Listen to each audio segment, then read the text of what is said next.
ஓம் நமச்சிவாய. திருச்சிற்றம்பலம். சிவாய நமக. சிவசிவாய நமக. சிவமே தவம், தவமே சிவம். விதிக்கப்பட்ட உனது நேரம் சரியானதுதான். ஒருவன் 20 வயதில் திருமணம் செய்கிறான். ஆனால் 10 வருடங்கள் கழித்தே அவனுக்கு குழந்தை கிடைக்கிறது. இன்னொருவனோ 30 வயதில் திருமணம் செய்கின்றான். ஒரு வருடத்திலேயே குழந்தை கிடைத்து விடுகிறது. ஒருவன் 22 வயதில் பல்கலைக்கழக பட்டதாரியாகிறான். ஆனால் 5 வருடங்களுக்கு பின்பே தொழில் கிடைக்கிறது. இன்னொருவனோ 27 வயதில் பட்டதாரியாகிறான்.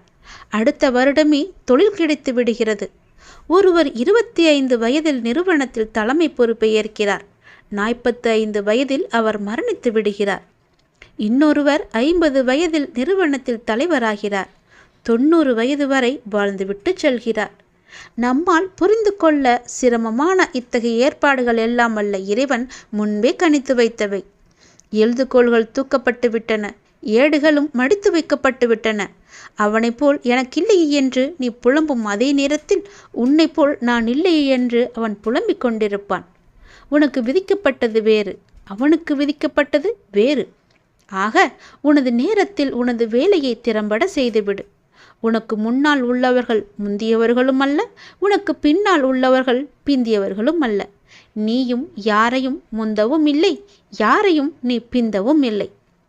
அந்த இறைவன் உனக்கென குறித்த நேரத்தில் நீ உனது பணியை செய்து கொண்டிருக்கின்றாய், அவ்வளவுதான். அதனால் உனக்கென்ன குறிக்கப்பட்ட நேரங்காலத்தை செவ்வனே நீ பயன்படுத்திக்கொள். சிவபெருமானே, அம்மையப்பனே, சொக்கநாத பெருமானே, தாயுமானவரே, இறைவா, உன்னையே நாங்கள் வணங்குகின்றோம். உன்னிடமே நாங்கள் எல்லா உதவியும் தேடி நிற்கின்றோம். எங்களுக்கானதை நீ செய்துவிடு. உங்களுக்காக நாங்கள் உன் அடிமையாக இருக்கின்றோம் அப்பனே, ஈஸ்வரனே என்று அவரிடம் நீங்கள் பணிந்து விடுங்கள். இந்த உலகுக்கு கொண்டு வந்தது நீங்கள்தான். உங்களுடைய அருள் இல்லை என்றால் என்னால் இந்த உலகத்திற்கு வர முடியாது. ஏதோ ஒரு காரணத்திற்காகத்தானே எங்களை நீங்கள் அனுப்பியிருக்கிறீர்கள். அதை செவ்வனே முடிக்க உங்களுடைய அருள் வேண்டும் இறைவனே என்று அவரிடம் நீங்கள் பிரார்த்தியுங்கள். நிச்சயமாக உங்களுடைய பலனை நீங்கள் அடைவீர்கள். இறைவன் அருள் இருந்தால் எல்லாவற்றிலுமே நாம் ஜெயித்து முன்னேறி வந்து விடலாம். அப்பன் அருள் மட்டும் நமக்கு போதும். எல்லாமே நம் கையில் இலகுவாக கிடைக்கும். இறைவன் ஒருவன் இருக்கிறான் என்றால் அது எல்லாமே உண்மை என்று நம்ப வேண்டும். அவனுடைய கணக்குப்படிதான் எல்லாமே நடந்து கொண்டிருக்கிறது. அவருடைய கணக்கை யாராலுமே மாற்ற முடியாது. எந்த ஒரு உயிராலும் மாற்ற முடியாது. எத்தகைய பெரிய ஜீவனாக இருந்தாலும், உயிராக பிறந்து இந்த பூமியில் வாழும் எந்த ஒரு சிறு உயிராக இருந்தாலும் அவருடைய கட்டுப்பாட்டுக்கு கீழ்தான் இருக்கிறது. மேலே நூல் கொண்டு நம்மை ஆட்டு வைத்து கொண்டு இருக்கிறார் இறைவன். நாம் ஒரு ஆடும் கருவி, அவ்வளவுதான். எல்லாமே அவருக்கு தெரியும். உனக்கு இன்று நடப்பது கூட அவனுடைய செயலால் தான் என்று நினைத்துக்கொள். உனக்கு கிடைக்கும் என்றால் அது நிச்சயமாக உனக்காக மட்டுமே அது எடுத்து வைக்கப்பட்டிருக்கிறது. அது உன்னை தவறிவிட்டு சென்று கொண்டே இருக்கிறது என்றால் நீ ஞாபகம் வைத்துக்கொள். அது உனக்கானது அல்ல, அது வேறொருவருக்கானது என்று. உனக்கான பொருளில் உன்னுடைய பெயர் மட்டுமே எழுதி வைக்கப்பட்டிருக்கும். பிறருக்கான பொருள் உன்னிடம் வராது. உனக்கான பொருளோ பிறரிடம் செல்லாது. ஆகையால் உனக்கென்று விதிக்கப்பட்டது நிச்சயமாகவே உன்னிடத்தில் வந்து சேரும். எதை பற்றியுமே கவலைப்படாதே, எதை பற்றியுமே நினைக்காதே. உன்னால் நல்லது மட்டுமே நெய்ய முடிந்தால் செய், இல்லையே நீ சிவனே என்று இரு. உனக்கானதை அப்பன் உனக்கு நிச்சயம் தருவார். எல்லாம் அல்ல இறைவன் அருள் உனக்கு எப்போதும் இருக்கும். நன்றாகவே இருப்போம். உன்னுடைய வாழ்க்கையில் நீ எப்படி எதிர்காலத்தில் முன்னேறப் போகிறோம் என்ற கவலையோடு, மனதில் குழப்பத்தோடு எப்போதுமே இருந்து கொண்டிருக்கிறாய். அது உனக்கு தேவையே இல்லாத விஷயம். நீ கவலையே படாதே. விரைவில் உனக்கான மாறுதல்கள் எல்லாம் ஏற்பட போகிறது. அந்த மாறுதல்கள் எப்படி இருக்கும் என்று நீ பயப்படாதே. அது நன்றாகவே இருக்கும். உன் எதிர்கால வாழ்க்கைக்கு ஏற்ற மாறுதல்களாக இருக்கும். நல்ல மாறுதல்களாக இருக்கும். அந்த மாறுதல்கள் ஏற்பட போகிறது விரைவாகவே. உன் வாழ்வில் அனைத்து மங்களங்களுமே உண்டாகப் போகிறது. உன் முன் ஜென்ம தொடர்பு ஒன்று உன்னை தேடி வரப்போகிறது. எப்போதோ உள்ள தொடர்பு உன்னை தேடி வந்து கொண்டிருக்கிறது. உனக்கும் அதற்கும் முன் ஜென்ம தொடர்பு ஒன்று எப்பொழுதும் இருந்து கொண்டே இருக்கிறது. அது உன்னை தேடி வந்து கொண்டிருக்கிறது. நீ நினைத்தது நடக்கவில்லையா? நான் தான் காரணம். உனக்கு எது நல்லதோ அதை மட்டும்தான் நான் நடத்துவேன். நீ கோபத்தில் புலம்பினாலும் அதற்கெல்லாம் நான் கவலைப்பட மாட்டேன். கோபத்தில் நீ என்னை திட்டினால் கூட நான் அதை பெரிதாக எடுத்துக்கொள்ள மாட்டேன். உன்னை திட்டும் உரிமை எனக்கு இருக்கும்போது நீ என்னை திட்டும் உரிமை உனக்கு கிடைக்காதா? நிச்சயம் உண்டு. உனக்கென்று படைக்கப்பட்ட ஒன்று உன்னை வந்து சேரும் நாள் வெகு தொலைவில் இல்லை. நீ தவமாய் வேண்டி நின்ற உன் வேண்டுதல் நிறைவேறப் போகிறது. நீ சிந்திய கண்ணீர் இனி ஆனந்த கண்ணீராக மாறும். உன் பொறுமையும் நம்பிக்கையும் இனி வீண் போகாது. செல்வமே, நீ மகிழ்ச்சியுடன் வாழப்போகிறாய். உனக்கானது உன்னிடத்தில் வந்து சேரும் நேரத்தை நீ நெருங்கிவிட்டாய். குருவை துதிப்பதற்கு மிஞ்சிய செயல் வேறொன்றுமே கிடையாது. குருவே மும்மூர்த்திகளின் அவதாரம். குருவின் மீது திட நம்பிக்கை இருந்தால் உனக்கு நல்லது மட்டுமே நடக்கும். ஒருவன் முழு மனதுடன் நம்பிக்கையுடன் என்னை நாடி என்னிடமே வந்தால் அவன் உடல் ஆன்மா இரண்டை பற்றியும் எந்தவித கவலையும் கொள்ள வேண்டியிருக்காது. நான் உன்னுடன் எப்பொழுதுமே இருப்பேன். உனக்குள்ளே இருப்பேன். உனக்கு புறத்தும் இருப்பேன். நீ எப்படி இருந்தாலும் என்ன செய்தாலும் அவ்வாறு நான் உனக்கு துணையாகவே இருப்பேன். தேவர்களும் பிறப்பெடுக்க விரும்பும் மானிட பிறப்பில் செய்வதற்கு எத்தனையோ இருக்கின்றது. இது தெரியாமல் மாயையில் திளைத்து பொறாமை, கோபம், துவேஷம், உதாசீனப்படுத்துதல் போன்ற செயல்களில் நாம் உழன்று கொண்டிருக்கிறோம். புனரபி ஜனனம் புனரபி மரணம் என்பது போல இந்த உலோகத்தில் பிறப்பதும் இறப்பதுமான சுழற்சி நடந்து கொண்டுதான் இருக்கும். எதற்காக இந்த மனித ஜென்மம் எடுத்திருக்கிறோம் என்று கேட்கிறார் ஒருவர். பல வகைகளில் வழி தவறி ஓடும் மனதை அவர் மீது வைத்து கவலை இல்லாமல் இருக்கும்படி கோருகிறார். வழி தவறிய மனதை அப்பாவிற்கு அர்ப்பணம் செய்ய வேண்டுமென்றால் முதலில் நம் மனதை நாமே கட்டுப்படுத்தி அதற்கு பிறகு பகவானுக்கு நாம் அர்ப்பணம் செய்ய வேண்டும். அவ்வாறாக நம்முடைய மனதை கட்டுப்படுத்த வேண்டுமென்றால் அது பூரண விசுவாசத்துடன் செய்யப்படும் பூஜை, பஜனை, பாராயணம், பலவிதமான வேள்வி பூஜைகள் என பலவாறு இருக்கிறது. அவற்றால் மட்டுமே முடியும். கலியுகத்தில் நாமஸ்மரணை மட்டும் போதும் என்கிறார் நம்முடைய கடவுள். கண்மூடித்தனமாக இல்லாமல் எனது பக்தர்களாக இருங்கள் என்பதை நினைவு கூறுகிறார். கவனத்தோடு மனதை ஒருமுகப்படுத்தி கொண்டு என்னுடைய நாமத்தை நீங்கள் ஸ்மரணம் செய்து கொண்டே வாருங்கள். உங்களுடைய வாழ்வில் எல்லாமே நல்லதாகவே அமையும். கடல் அலை போல 1000 துன்பங்கள் எனக்கு வந்தாலும் நான் விரும்பும் இறைவன் என்னை கற்றியம் கரை சேர்ப்பார் என்ற நம்பிக்கை உனக்கு முழுமையாக இருக்கிறது. அதனால் எந்த கவலை, எந்த துன்பம் வந்தாலும் உன்னை ஒன்றும் செய்துவிட முடியாது. நானே பார்த்து கொள்கிறேன். எல்லா பொறுப்பும் என்னுடையது. அப்பா இறைவன் நான் இருக்கும்போது உனக்கு ஏன் இந்த வீணான கவலை? எல்லாவற்றையுமே இறைவனிடம் செலுத்து. எல்லாம் நல்லதாகவே நடக்கும். உன் வீட்டில் எல்லாம் இனி நல்லதே நடக்கும். உன் எதிர்பார்ப்புகள் நிறைவேறப் போகிறது. உன் வீட்டில் சுப காரியங்கள் நடக்கப் போகிறது. இன்று உனக்கு எல்லாமே நல்லதாகவே அமையப் போகிறது. நாளை விடியும் பொழுதும் உனக்கு நல்லதாகவே அமையும். இந்த 108 சிவன் போற்றியை இன்று 6 மணிக்கு நிச்சயமாக நீ கேட்க வேண்டும். அல்லது சிவனை போற்றி நீ துதிக்க வேண்டும். மகிழ்வோடு இந்த பதிவை கேள். மகிழ்வாக நான் உனக்கு வழங்குகிறேன். சிவன் போற்றி. 108 சிவன் போற்றி. ஓம் அப்பா போற்றி. ஓம் அரணே போற்றி. ஓம் அரசே போற்றி. ஓர் அமுதே போற்றி. ஓம் அழகே போற்றி. ஓம் அத்தா போற்றி. ஓம் அற்புதா போற்றி. ஓம் அறிவா போற்றி. ஓம் அம்பலா போற்றி. ஓம் அரியோய் போற்றி. ஓம் அருந்தவா போற்றி. ஓம் அணுவே போற்றி. ஓம் அன்பா போற்றி. ஓம் ஆதியே போற்றி. ஓம் ஆத்மா போற்றி. ஓம் ஆரமுதே போற்றி. ஓம் ஆரணனே போற்றி. ஓம் ஆண்டவா போற்றி. ஓம் ஆளவாயா போற்றி. ஓம் ஆரூரா போற்றி. ஓம் இறைவா போற்றி. ஓம் இடபா போற்றி. ஓம் இன்பா போற்றி. ஓம் ஈசா போற்றி. ஓம் உடையாய் போற்றி. ஓம் உணர்வே போற்றி. ஓம் உயிரே போற்றி. ஓம் ஊழியே போற்றி. ஓம் எண்ணே போற்றி. ஓம் எழுத்தே போற்றி. ஓம் என் குணா போற்றி. ஓம் எழிலா போற்றி. ஓம் எலியா போற்றி. ஓம் ஏகா போற்றி. ஓம் ஏழிசையே போற்றி. ஓம் ஏருந்தாய் போற்றி. ஓம் ஐயா போற்றி. ஓம் ஒருவா போற்றி. ஓம் ஒப்பிலானே போற்றி. ஓம் ஒளியே போற்றி. ஓம் ஓங்காரா போற்றி. ஓம் கடம்பா போற்றி. ஓம் கதிரே போற்றி. ஓம் கதியே போற்றி. ஓம் கனியே போற்றி. ஓம் கலையே போற்றி. ஓம் காருண்யா போற்றி. ஓம் குறியே போற்றி. ஓம் குணமே போற்றி. ஓம் கூத்தா போற்றி. ஓம் கூன் பிறையாய் போற்றி. ஓம் சங்கரா போற்றி. ஓம் சதுரா போற்றி. ஓம் சதாசிவா போற்றி.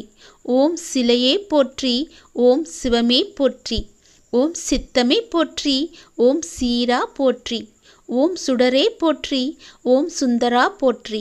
ஓம் செல்வா போற்றி. ஓம் செங்கனா போற்றி. ஓம் சொல்லே போற்றி.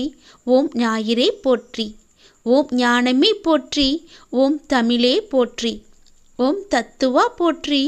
ஓம் தலைவா போற்றி. ஓம் தந்தையே போற்றி. ஓம் தாயே போற்றி. ஓம் தாண்டவா போற்றி. ஓம் திங்களே போற்றி. ஓம் திசையே போற்றி. ஓம் திரிசுலா போற்றி. ஓம் துணையே போற்றி.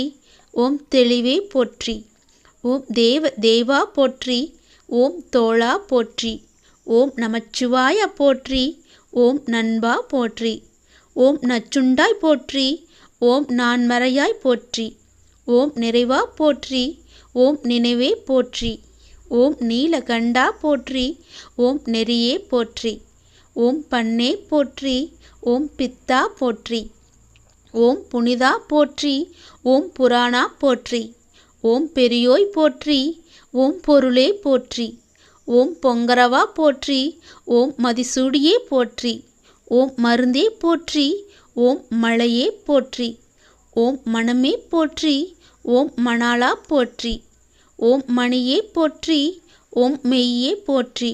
ஓம் முகிலே போற்றி. ஓம் முக்தா போற்றி. ஓம் முதல்வா போற்றி. ஓம் வானமே போற்றி. ஓம் வாழ்வே போற்றி. ஓம் வையமே போற்றி. ஓம் விநாயகனே போற்றி. ஓம் வினயனே போற்றி. நமச்சிவாயம் வாழ்க. ஓம் நமச்சிவாயா போற்றி போற்றி. சிவனே போற்றி. ஓம் நமச்சிவாயம். நல்லதே நடக்கட்டும். உங்கள் வீட்டில் நீ எதிர்பார்த்தபடி உன்னுடைய காரியம் நிச்சயமாகவே நிறைவேறும். உன் வீட்டில் சுப காரியங்கள் நிச்சயமாகவே நடக்கும். என்னுடைய அருளும் ஆசையும் உனக்கு எப்போதுமே உண்டு. விரைவாகவே உனக்கு ஒரு நல்ல செய்தியை நான் உனக்கு செவி வழியாக கொடுக்கப் போகிறேன்.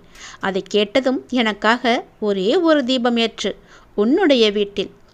வானளவில் உள்ள ஆழம்தான் இந்த உலகம். இந்த மேகங்கள் போலத்தான் வாழ்க்கையும். அதில் வாழ்க்கையை நெறிகளுடன் கூடிய வாழ்க்கையாய் பார்த்து வாழ்பவர்கள் மிக குறைவு. என் பிள்ளைகளுக்கு முதலில் நான் பயிற்றுவிப்பது ஒழுக்கமும் நேர்மறையான எண்ணங்களும் தான். அதில்தான் நீ இப்போது இருக்கிறாய். பயிற்சி நடக்கும்போது சில போராட்டங்கள், குழப்பங்கள் எல்லாம் நிகழும். அதை பார்த்து நீ பயப்படாதே. உனக்கு இது நல்லதா கெட்டதா என குழம்பி முடிவுகள் எடுக்க முடியாமல் போகும் தருணம் கூட வரலாம். அப்பொழுதும் நீ பயப்படாதே. அப்படி உனக்கு குழப்பம் வரவில்லை என்றால் அதில் உனக்கு பயிற்சி சரியாக இல்லை என்று அர்த்தம். பயிற்சியில் தோல்விகள், வெற்றிகள் என இரு முறைகள் இருக்கின்றன.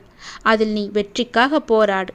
தோல்வி ஏற்படுகிறது என்றால் உன்னுடைய அப்பா உனக்காக பெரிய வெற்றியை வைத்திருக்கிறேன் என்று எண்ணி உன் மனதை நீ சாந்தப்படுத்திக்கொள். தோல்வி எதிர்நோக்குபவர்கள் சாதனையாளர்கள் என்பதை மனதில் வைத்து என்மேல் நம்பிக்கை வைத்து பொறுமையுடன் காத்து கொண்டிரு. விரைவாகவே நீ கேட்ட நல்ல செய்தியை நான் உனக்கு கொடுக்கப் போகிறேன். அந்த விரைவில் நல்ல செய்தி என் வழியே உன் வீட்டிற்கு வரும். உன் வீடு தேடி வரும். கவலையே படாதே. இனி நீ மகிழ்ச்சியாக இருப்பாய். அந்த செய்தி உன் செவி வந்து சேரும் நேரம் எனக்காக உன் வீட்டில் ஒரே ஒரு தீபம் ஏற்று. உன் தீபத்தின் வழியாக நான் உனக்கு காட்சி தருவேன். உன்னை சுற்றி பார்க்கும் இடமெல்லாம் நானே காட்சி தருவேன். எங்கு பார்த்தாலும் என்னுடைய ரூபமே உனக்கு தெரியும். அதிலிருந்தே நீ தெரிந்து கொள். எனக்கு அப்பனின் அருள் இருக்கிறது என்றும் அப்பன் சொன்னபடியே எல்லாம் நடக்கும் என்றும் உன் மனதை நீ தைரியமாக வைத்துக்கொள். சந்தோஷமாக வைத்துக்கொள். நீ கேட்ட நல்ல செய்திக்கான முதல் அறிகுறி என்னுடைய காட்சித்தான். ஒளியின் ரூபமாக நான் உன் வீட்டிற்கு வருவேன். வந்து உனக்கு காட்சி தருவேன். நீ எங்கு பார்த்தாலும் நான் உன் வீட்டில் முழுவதுமாக இருப்பேன். அப்பொழுது தெரிந்து கொள்ளலாம். நான் கேட்ட நல்ல செய்தியை கொடுக்க என் அப்பா தயாராக இருக்கிறார். அதை பெறுவதற்கு நான் தயாராக இருக்க வேண்டும் என்ற ஆர்வத்தோடு இரு. மகிழ்ச்சியோடு இரு. எல்லாம் எனக்கு தெரியும். நான் பார்த்து கொள்கிறேன். உனக்கானது உன்னிடத்தில் விரைவாகவே வந்து சேரும். அந்த செய்தி வந்து சேரும் நேரம் அதை மட்டும் மறந்து விடாதே. ஒரே ஒரு தீபம் ஏற்று. அப்பிறகு பார் உன் வாழ்வு எப்படி இருக்கும் என்று. மிக மகிழ்ச்சியாக ஒளிமயமாக உன் வாழ்வும் இனிக்கும். உன் வீடும் ஜொலிக்கும். வாழ்க்கை என்பது எல்லோருக்குமே ஒன்றுதான். அது சற்று மேலும் இருக்கலாம், கீழும் இருக்கலாம்.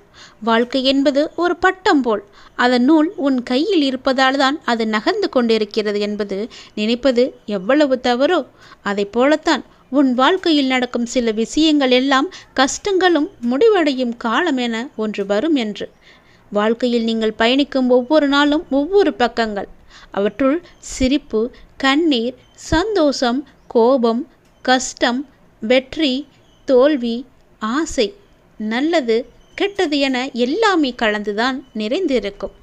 அந்த பக்கங்களில் நீங்கள் மட்டும் இடம்பெற மாட்டாய். எல்லா உறவுகளும் கதாபாத்திரங்களும் அதில் இடம்பெறும்.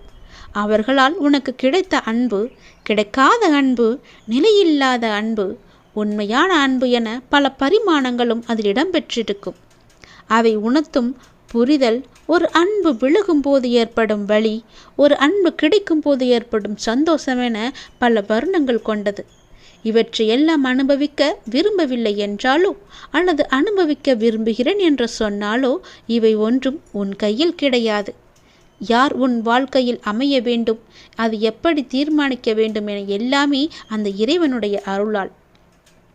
இதற்கும் எவற்றுக்கும் நீ காரணமில்லை. புரிகிறதா? உறவுகள் என்றால் சண்டைகளும் மனக்கசப்பு வருவதும் இயல்புதான். ஆனால் அதற்காக என் வாழ்க்கையை நான் தனியாக வாழப்போகிறேன் என்று சொல்வது அர்த்தமற்றது. முதலில் நீ கூறியபடி உன் வாழ்க்கையில் என்ன நடந்தாலும் அதற்கு என் சம்மதம் வேண்டும். அதனால் தனித்து வாழப் போகிறேன் என்று புலம்பாதி. கைகளை சேர்த்து வைத்து அடித்தால்தான் கைத்தட்டலின் ஓசை கேட்கும். தனியாக அடித்துப்பார், ஒன்றுமே உன்னால் செய்ய முடியாது. அதனால் நீ தனித்து செயல்படு. ஆனால் தனித்து வாழ்வதற்கு நீ யோசிக்காதே. நீ என் பரிபூர்ண அருள் பெற்ற குழந்தை. நீ நன்றாக வாழ வேண்டும் என்பதே என்னுடைய ஆசை.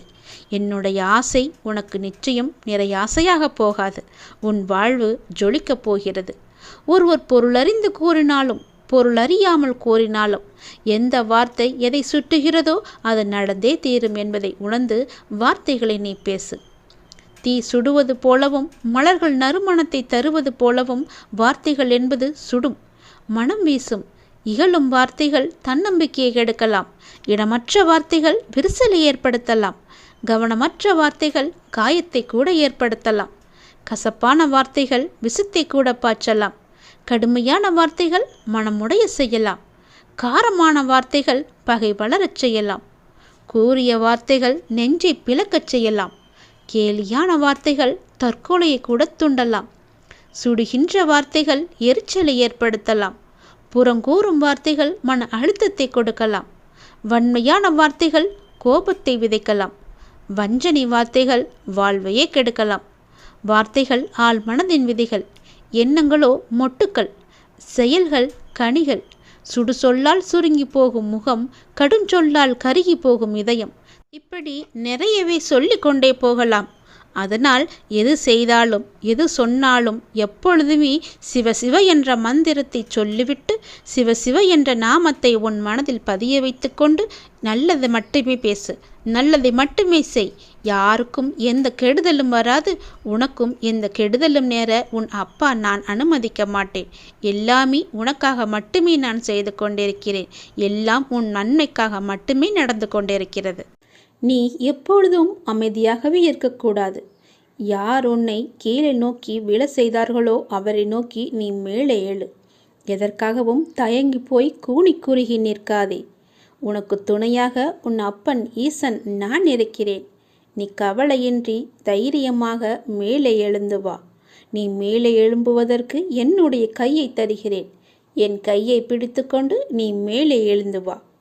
நீ ஒரு இடத்தில் அவமானப்படும் போது கூனி குறுகி நிற்காமல் அவதாரம் எடுத்து காட்ட வேண்டும். கீழே வீழ்கின்ற போது விஸ்வரூபமாக எழ வேண்டும்.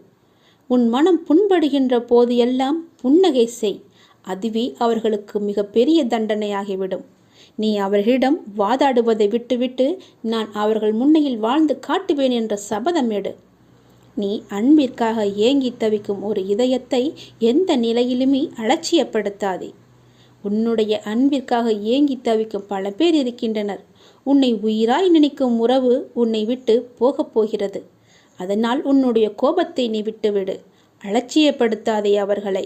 ஏனெனில் அதனை விட இவ்வுலகில் பெரிய பாவம் எதுவுமே இல்லை. உன்னை நம்பி வந்த உறவு அது. ஒருவனிடம் தர்ம சிந்தனை இருக்கும் பொழுது அந்த தர்மமே அவன் எதிர்காலத்தை பார்த்து கொள்ளும். ஏனென்றால் ஒரு மனிதன் என்ன பிரார்த்தனை செய்தாலும், எத்தனை மந்திரங்கள் உரியேற்றினாலும், எத்தனை அபிஷேகங்கள் யாகங்கள் செய்தாலும் கூட அவனிடம் உதவும் குணம் இல்லை என்றால் இறையருளை பெற முடியாது. ஒரு மனிதன் இறையருளை பெற வேண்டுமென்றால், ஏன் இறை நம்பிக்கை இல்லாவிட்டாலும் கூட பரவாயில்லை, தர்ம குணமும் பிறருக்கு உதவும் குணமும் இருந்துவிட்டால் போதும். இவன் இறைவனை தேடி போக வேண்டியதில்லை. அந்த இறைவனை இவரை தேடி வந்து விடுவார். இவன் இல்லம் நோக்கி வந்து விடுவார். எவன் அதிக அளவு தர்மம் செய்கிறானோ அவனிடம் இறையே வந்து கையேந்தும். அந்த அளவுக்கு தானத்திற்கு அவ்வளவு ஒரு மகிமை. பக்தினி, நீ இப்போது ஏன் குழம்பி போயிருக்கிறாய்? உனக்கு என்ன வர வேண்டும்? உனக்கு ஆரோக்கியம், பொருளாதாரம், மன நிம்மதி எதுவாக இருந்தாலும் என்னிடம் கேள், நான் உனக்கு தருகிறேன். நீ யாரிடமும் போய் கையேந்த வேண்டாம். நீ கவலைப்படாதே. யாரிடமும் கையேந்தும் நிலைப்படி நான் உன்னை வைக்க மாட்டேன்.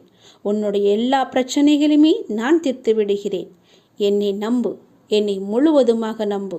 ஒரு முறையாவது, தினமும் ஒரு முறையாவது என்னுடைய பெயரை சொல்லி என்னை கூப்பிடு. உன் குழப்பங்களுக்கு எல்லாவற்றிற்குமே நான் விடை தருகிறேன்.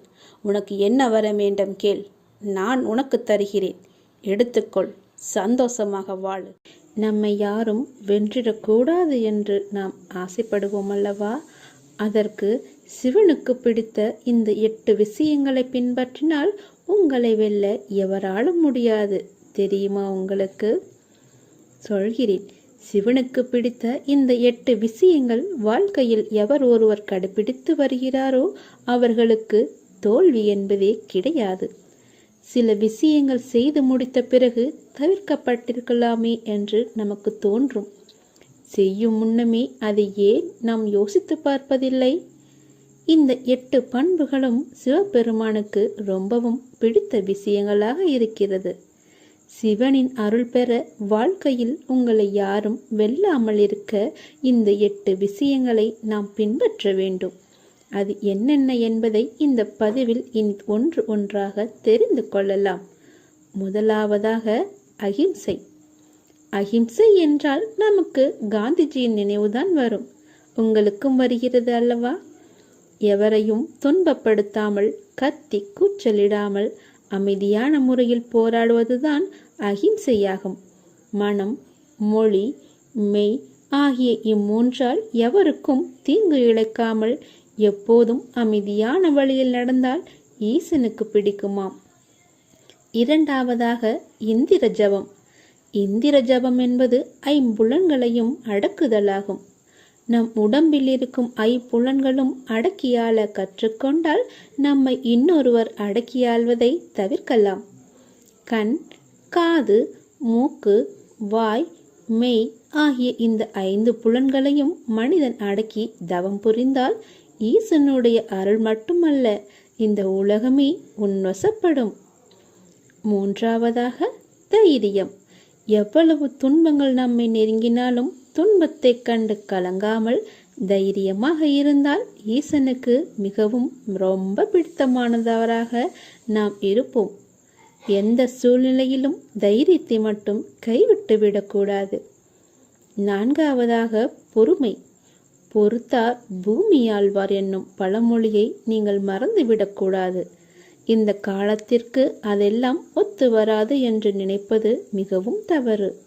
பிறர் செய்யும் தீமையை நாம் பொறுமையாக பொறுத்து கொண்டால் அவர்களைப் போலவே நாமும் தீமை செய்யாமல் என்ன செய்ய வேண்டும் என்கிற தெளிவான சிந்தனை கிடைக்கும். இதனால் சரியான வழியும் பிறக்கும். ஐந்தாவதாக சௌசம், அதாவது தீய சிந்தனைகள், கெட்ட விஷயங்களை மனதிலிருந்து ஒழித்து கட்டிவிட வேண்டும். உடல் மற்றும் மனம் இரண்டுமே தூய்மையாக வைத்திருப்பது சௌசமாகும். உடலாலும் மனதாலும் ஒருவர் தூய்மையாக இருக்கும் பொழுதுதான் இறைவனுக்கு அவரை மிகவும் பிடித்து போகிறது. ஆறாவதாக அத்ரோகம். அத்ரோகம் என்பது ஒருவர் வேண்டுமென்றே நாம் கோபப்பட வேண்டும் என்று சில விஷயங்களை தூண்டி விடுவார்கள். அவர்களின் எண்ணம் அறிந்து அதற்கு இடம் கொடுக்காமல் கோபப்படாமல் நிதானமாக இருப்பதையே அத்ரோகம் என்று கூறுவார்கள். வேண்டுமென்றே தூண்டிவிடப்படும் கோபம் மோசமானது. எனவே அக்கோபத்தை தெரிந்தே நாம் வெளிக்காட்டினால் நமக்கு இறைவன் நிறைய துன்பங்களை கொடுப்பார். 7ஆவதாக நாணம். நாணம் என்பது வெட்கத்தை குறித்தாலும் இந்த இடத்தில் வெட்கம் என்பது தவறான செயல்களை செய்வதில் இருக்க வேண்டும். கொஞ்சம் கூட கூச்ச நாச்சம் இல்லாமல் தவறுகளை செய்துவிட்டு பிறகு மன்னிப்பு கேட்பது எதிர்மறை விஷயமாகும். எனவே கெட்ட செயல்களை செய்யும் பொழுதே வெட்கப்படும் பண்பு இறைவனுக்கு உரியதாகும். 8வது சத்தியம். எப்பொழுதும் உண்மையை மட்டுமே பேச வேண்டும். எந்த சூழ்நிலையிலும் நம்முடைய எண்ணம் மற்றும் பேச்சு அனைத்தும் உண்மையை பின்பற்றி நடக்க வேண்டும். அப்பொழுதுதான் இறைவனுக்கு நம்மை பிடிக்கும். எனக்கே முழு முதற் கடவுளான ஈசனுக்கு இந்த 8 விஷயங்களும் தான் பிடிக்கும். இந்த 8 விஷயங்களை நீங்கள் பின்பற்றினால் உங்களை யாராலும் வெல்ல முடியாது. இதுதான் சிவ ரகசியம். 8 ரகசியம். இதை பின்பற்றி சிவனை வழிபட்டு நீங்கள் வெற்றி காட்டுங்கள்.